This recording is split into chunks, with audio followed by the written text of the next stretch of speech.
Later this evening, President Cyril Ramaphosa is due, in fact, to speak at the launch of a new book that tries to examine, well, comprehensively our economy. It'll be called the Oxford Handbook of the South African Economy. It goes to 40 chapters. It includes writings from some of the top academics in our country. The person who has put it all together and is really looking at it is Professor Fiona Tregenna. Professor Tregenna is at the School of Economics at the University of Johannesburg. She joins us now. Professor, good afternoon to you. What have you actually tried to do with this book? 40 chapters. I can't imagine you can get the whole economy into just 40 chapters. Thanks, Stephen, and afternoon to you and your listeners. I should just point out in the first instance that it wasn't only me. I'm one of 3 editors, along with Imran Valodia and Okubi Okubai, who put the book together, and it was quite a massive undertaking. I have it here. It's quite a weighty tome, running to over 1,000 pages, actually 47 chapters, and with 81 authors who contributed to it. So it was indeed quite a piece of work to put together. And what we're really aiming to do in this volume, given that obviously there's already a lot of papers and books and so on the South African economy, is to provide in one place a quite comprehensive and authoritative treatment of the South African economy that can really serve as a key reference for the time to come. And kind of the first port of call, or the go-to reference for people who are interested in particular issues.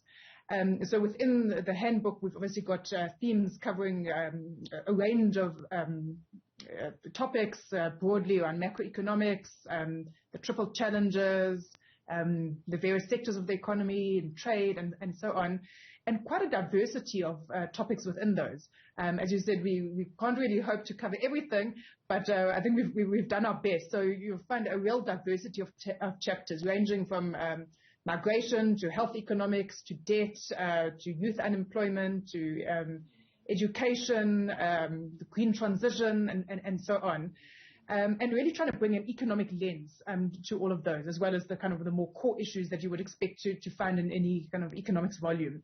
And hopefully to serve as a resource for researchers, for students, for industry and the corporate world, for policymakers and so on, and primarily here in South Africa, but also internationally. I mean, all through today, and frankly much of the time here on Newzroom Afrika, we start to see the frustrations that people have. The protests in Diepsloot a moment ago, what we saw in KwaZulu-Natal and Gauteng perhaps last year, the violence that I'm talking about there, the social problems that we have are often related to the economy. I would imagine in a way what that is the frustration with the situation that you describe in your book. You're putting it into economic terms. You're making it easier to analyze and understand, perhaps. Yes, I think that is an important insight, that obviously South Africa has a range of pressing challenges, socially, economically, politically, and so on. And while I wouldn't want to be one of those economists that would reduce everything to the economy, I think it is important to recognize that many of these issues do have economic links. And it's not coincidental that South Africa is facing this range of economic challenges, or let's say broader challenges, social challenges and conflict and so on, when we have either the highest or amongst the highest rates of unemployment and inequality in the world, and levels of poverty that obviously there are many countries with much worse poverty than us, but not at our levels of income per capita. So when you look at it in that way, it's not surprising that we have the extent of kind of a lack of social capital, lack of social cohesion, which manifests in the various types of ways that you've mentioned. So I think it is important sometimes to step back from the immediate and to look at the root causes of those, which are obviously complex and historical and so on, but many of them do have an economic aspect to them. And what we're really trying to do in the book, through the range of expert contributors who've authored chapters, is to take a really rigorous and detailed examination of these various issues: youth unemployment, poverty, inequality, and so on. And also to look at the links between issues. So what are the links, for example, between education and the labor market and in various areas. So to bring a kind of a fresh and rigorous analysis to these various topics.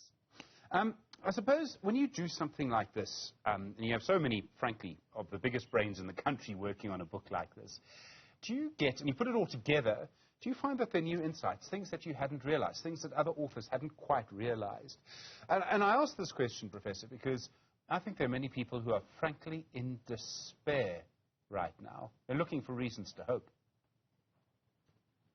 Yeah, well, I think in each chapter, it's intended to kind of synthesize the current literature and evidence, but also to bring new contributions to knowledge and new insights.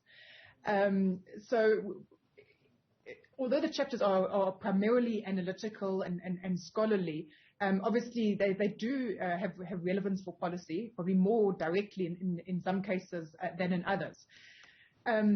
So it's really to bring that analytical lens to bear on these issues, and to show the challenges, but also not to be prescriptive as to policy solutions. That's not the purpose of the book, but really to open it up analytically, and I think perhaps point to some sort of directions of ways of addressing these, because I think it is important, as you've kind of hinted, not to give up hope, but to identify ways in which there are levers for addressing some of these problems, not all in the immediate term. I mean, it would be naive to think that such depths of inequality and poverty and unemployment can be solved overnight. That would just be naive. But it's also it's important not to be disempowered and to feel that this is just normal, this is the way it's going to be, because the levels that we see are not normal. And other countries have had success in bringing down the poverty and unemployment and so on. So it is critical to also learn from those lessons.